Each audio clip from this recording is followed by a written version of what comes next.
Hello and welcome to the Money Marketing Podcast. I'm Kimberly Dondo, Digital Content Manager. And in this week's Weekend Essay podcast, we have news editor Michael Klimes as he bids goodbye to money marketing. Take it away, Mike. Goodbye, money marketing.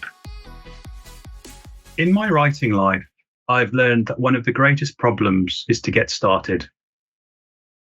The sin of just making a cup of coffee to avoid the first syllable has been replaced by social media.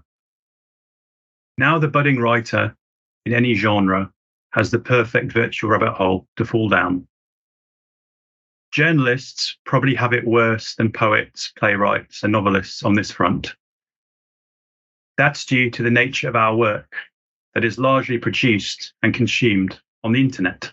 This still revolutionary medium has increased the appetite of readers exponentially.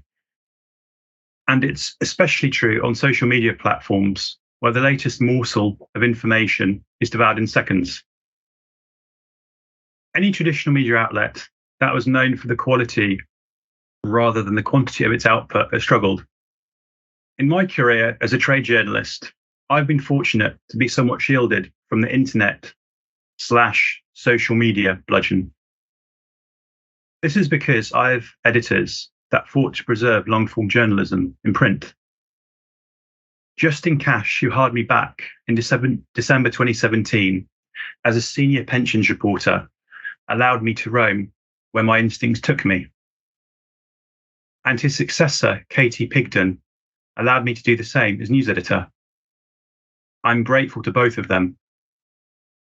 Reporters don't realise it, but editors are the oil in the machine when it comes to journalism. They deal with all the things reporters do not see. I only learned that when I became a news editor and then acting editor. The last nearly 6 years at Money Marketing have made me the professional I am today. The experience has given me a tremendous amount. And as the saying goes, there are some experiences you can't buy. In my first 3 years at the publication, I was allowed to grow in extremely important ways. These centered on tough-minded investigative reporting, detailed technical analysis, and also long-form journalism. The first portion of my time at MM was focused on the fallout of the British Steel Pension Scheme scandal. The demise of the defined benefit market due to a handful of rogue advisors and the regulator that should have been on them earlier was a salutary lesson. The subject combined understanding a niche but critical area of financial planning with watching the horrific fallout on real people. I came to understand how important financial advisors are as a community. While small in number, they wield a disproportionate influence in the retail consumer market. This is partially due to the sums of money they handle, especially when it comes to pensions, but also the sensitivity of financial matters they deal with. These range from pension death benefits, inheritance tax, and funding social care. None of those matters are trivial, and an advisor can make all the difference in both directions. One wonderful trait of advisors is they are opinionated, passionate, and feisty. This comes from their sale backgrounds and the need to promote their businesses. Many advisors work in very small firms and need to make noise to get noticed. This makes them a prime source for gossip and juicy stories. I discovered all of these characteristics in the most dramatic way when I attended the Money Marketing Retirement Summit. That was in the summer of 2018, and a senior member of the pensions regulator spoke at the event. They were there to discuss the British Steel scandal, but could not finish their speech as advisors heckled from the floor. It took an intervention from Justin Cash to remedy the situation, and I was surprised. The previous audience I wrote for at Professional Pensions Scheme Trustees could never have done that. Trustees are herbivores by comparison to advisors and usually have a slick PR team around them. The result on their quotations is apparent when you read them. They are on the dull side.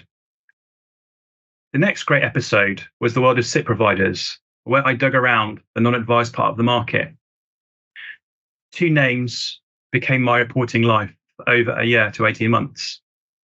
Kerry Pensions and Berkeley Burke SIPP Administration. To cut a long story short, both providers were accused by former clients of facilitating investments they should not have.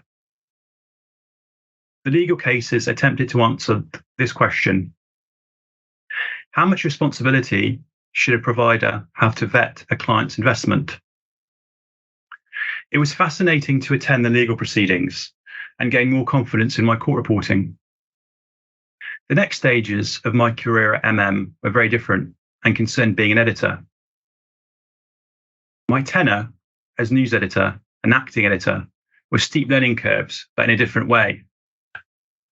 They've taken up the last 2.5 years. Here, I discovered the nuances of human relationships and how to conduct appraisals of colleagues, measure progress, and lead a team. I also learned how to promote and recruit people. Other dimensions, the art of delegation, teaching, and conference producing were all on the menu. And I also became more comfortable performing on stage at money marketing conferences. The great difference between a reporter and editor is this. As a reporter, you are totally self-absorbed in your own work. As an editor, you are totally absorbed in everyone else's. So you can see I learned a lot across the pensions reporter, news editor, and acting editor roles. But it is time to say goodbye and move on to new pastures. At the end of this month, I will start in my new role as investment banking and capital markets editor at The Banker. It is unfamiliar territory, but I carry all the experience and skills I've learned with me. For that, I'm grateful. Goodbye. Thanks, Mike, for a great final weekend essay podcast. We do hope that you enjoyed it.